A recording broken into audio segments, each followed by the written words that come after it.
स्वास्थ्य विभाग में संविदा पर ही कर्मचारी थे, उनको फिर रोगी कल्याण समिति में डाला गया और रोगी कल्याण समिति से उठाकर धीरे से उनको आउटसोर्स एजेंसी में भेज दिया। यदि शासन की व्यवस्था इस टाइप से है कि स्टेप बाय स्टेप नीचे उतार दो, तो फिर आपको वो फिर से घुमा के फिर संविदा की बात क्यों कही जा रही? साथियों नमस्कार। साथियों, अभी एक व्हाट्सएप ग्रुप में हमारे साथियों ने हमें एक लेटर भेजा है जो कि आउटसोर्स से संबंधित है और उसमें आउटसोर्स को बताया जा रहा है कि संविदा कर्मचारी के रूप में उनको रखा जाएगा। हम आपको ये बताते हैं कि शासन ने इस आदेश के तहत आपके साथ क्या छल और क्या कपट किया है। तो साथियों, इस आदेश को आप पहले देख लीजिए, आप देख भी चुके होंगे, फिर इस पे हम आपको बताते हैं। साथियों, ये कोई पहला आदेश नहीं इस तरह का आउटसोर्स कर्मचारियों के लिए। श्रम विभाग ने कई बार कई आदेश जारी किए हैं। आपका हाई कोर्ट ने कई बार कर्मचारियों को उनके लाभ दिए जाने को लेके, उनके नियमितीकरण को लेके कई बार आदेश भी दिए। साथ में लेबर कोर्ट ने भी कई आदेश आपके पक्ष में दिए हैं। लेकिन स्थिति क्या होती है कि ये जो लेटर होते हैं, ये जो आदेश होते हैं, सिर्फ आपके लिए एक लॉलीपॉप, आप जानते तो होंगे, समझते तो होंगे कि लॉलीपॉप क्या कहलाता है। बच्चा रोता रहता है, मां परेशान रहती है काम में, तो मां खिलौना दे देती है और बच्चा खुश हो जाता है, भूख प्यास से दूर, माँ बाप से दूर, वो अपने खेलने में मस्त, अब माँ बाप अपना काम करने में मस्त। मतलब कहने का सिर्फ इतना है कि ये जो आदेश निकलते हैं आपके लिए मात्र खिलौना है।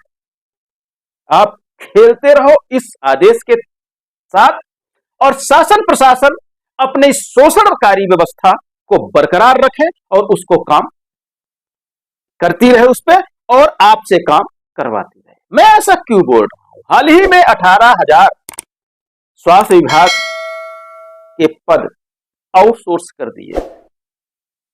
आखिर क्यों? शासन तो मध्य प्रदेश शासन ही है, मुख्यमंत्री तो वही है, विभाग तो वही है, मंत्रालय तो वही है।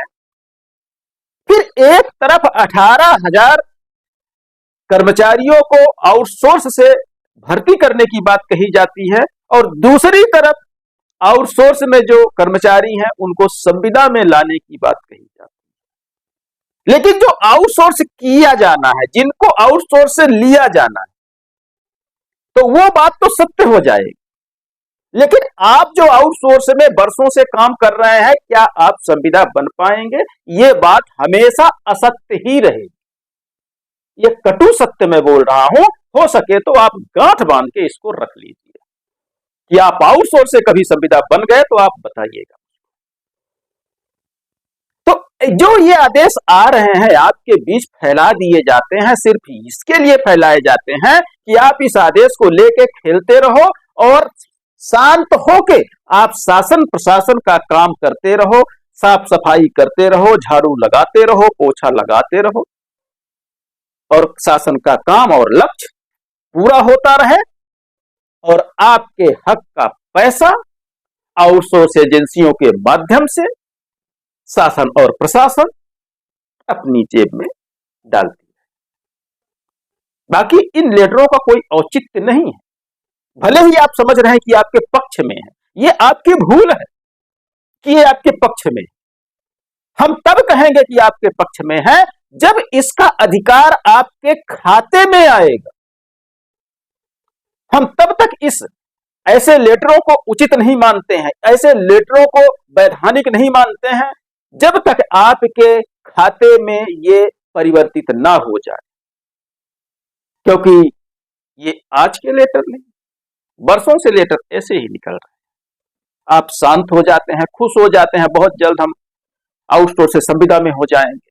लेकिन हम आपको बताएं, स्वास्थ्य विभाग में संविदा पर ही कर्मचारी थे, उनको फिर रोगी कल्याण समिति में डाला गया और रोगी कल्याण समिति से उठाकर धीरे से उनको आउटसोर्स एजेंसी में भेज दिया। यदि शासन की व्यवस्था इस टाइप से है कि स्टेप बाय स्टेप नीचे उतार दो, तो फिर आपको वो फिर से घुमा के फिर संविदा की बात क्यों कही जा रही है?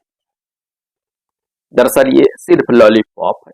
एक रोते हुए बच्चे को शांत करने की व्यवस्था है, जैसा कि माता और पिता करते हैं कि उनके काम में व्यवधान ना पड़े, इसलिए बच्चे को खिलौना पकड़ा। बच्चा खेलता रहेगा और माँ बाप आराम से काम करते रहेंगे। वैसे ही यहाँ आउटसोर्स कर्मचारी खेलते रहेंगे, ऐसे आदेशों के साथ व्हाट्सएप में बांटते रहेंगे इन आदेशों को, और शासन और प्रशासन मिलकर अपना काम और आपके विरुद्ध षड्यंत्र लगातार रचती रहे। साथियों, ये समझ में आ जाए तो अच्छी बात है, न समझ में आए तो ऊपर वाला मालिक है। साथियों, इसी अपडेट के साथ लेते हैं विदा। बहुत बहुत धन्यवाद। नमस्कार।